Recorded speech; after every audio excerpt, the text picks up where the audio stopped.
اگر آپ بیٹیوں کے پیرنٹس ہیں تو یہ ویڈیو آپ کے لیے ہے۔ آج میں آپ سب سے ایک بات کہنا چاہتی ہوں، جن کی چاہے ایک بیٹی ہے یا چاہے 10 بیٹیاں ہیں۔ ہم میں سے بہت سے لوگ بیٹی کی پرورش کرتے وقت یہ سوچ لیتے ہیں کہ یہ تو بیٹی ہے، کل کو اس کی شادی ہو جائے گی، اس نے آخر گھر ہی سنبھالنا ہے، ہانڈی روٹی ہی کرنی ہے، اور پھر ہم اس کی زندگی کو صرف کچن تک محدود کر دیتے ہیں۔ لیکن ذرا سوچئے، کل کو اگر زندگی اس کے سامنے کوئی مشکل کھڑی کر دے تو؟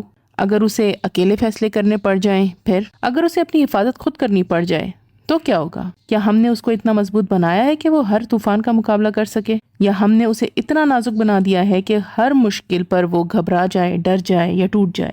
یہ نازک حسیناؤں کا دور نہیں ہے، یہ مضبوط، باہمت اور بااعتماد بیٹیوں کا دور ہے۔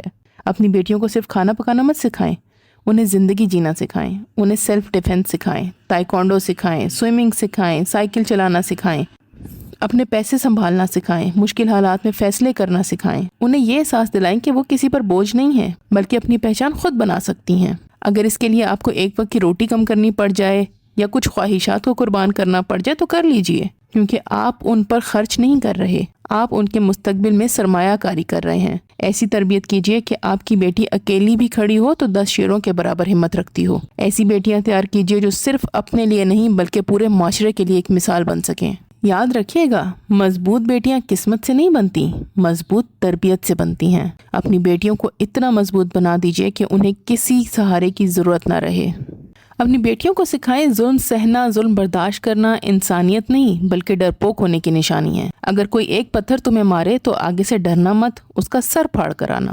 آج کل لڑکیوں کو کوئی ہراس کرتا ہے تو وہ رونا شروع ہو جاتی ہیں، ڈر جاتی ہیں، گھبرا جاتی ہیں۔ تو اپنی بیٹیوں کو سکھائیں کہ اگر کوئی ہراس کرتا ہے تو اس کو اس قابل نہ چھوڑو کہ وہ آئندہ کچھ سوچ سکے، باقی گاڑ ہم دیں گے۔ اور سب سے بڑی بات، اپنی بیٹیوں پر اعتماد کیجئے، ان پہ ٹرسٹ کیجئے۔